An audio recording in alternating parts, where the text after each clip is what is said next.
বাংলাদেশে এই শিরক বেদাতের মূল কেন্দ্র কারা জানেন? এরাই হচ্ছে বাংলাদেশের শিরক বেদাতের পাওয়ার হাউস। এদের থেকেই এই শিরক বেদাতের প্রচলন শুরু হয়। এরাই হচ্ছে শেষ জামানার দাজ্জালের বীজ। এরাই হচ্ছে পৃথিবীতে ইবলিশের খলিফা।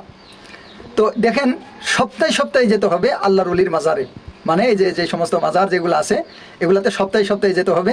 আর যে কয়টা নাম বললো এর ভিতরে মাছ ভান্ডারি একটা, যেটা হচ্ছে মাছ ভান্ডার, জাহান্নামের কাউন্টার, যেখানে প্রকাশ্যভাবে গান বাজনা চলে, বিভিন্ন প্রকার বাদ্য বাজনা যারা বাজায়, যেগুলো প্রত্যেকটা একটা হারাম।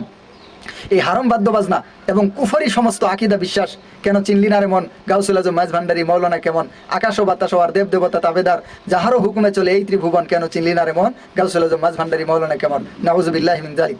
তারপরে মিমের পর্দা উঠাইলে দেখবি ওরে মন, রাম রহিম কৃষ্ণ করিম মূলেতে একজন, নাউজুবিল্লাহি মিন যালিক। যে সমস্ত বিশ্বাস করলে কোনোভাবেই ইমান থাকার সুযোগ নাই, একজন মানুষ সঙ্গে সঙ্গে ইমান ভেঙে যাবে, আবু জাহেলের মতো বেঈমানে পরিণত হবে, তার স্ত্রীটা তালাক হয়ে যাবে, তার দুনিয়াও শেষ আখেরাতও শেষ।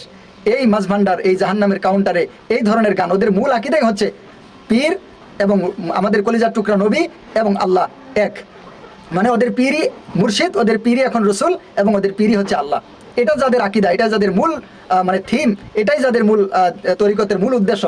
এখানে যাওয়ার জন্য বলতেছে নাউজুবিল্লাহি মিন যালিক। এরাই হচ্ছে মূল কালপ্রিট, এরাই হচ্ছে শেষ জামানার এই শিরক কুফরের জন্য সবচেয়ে বড় দায়ী।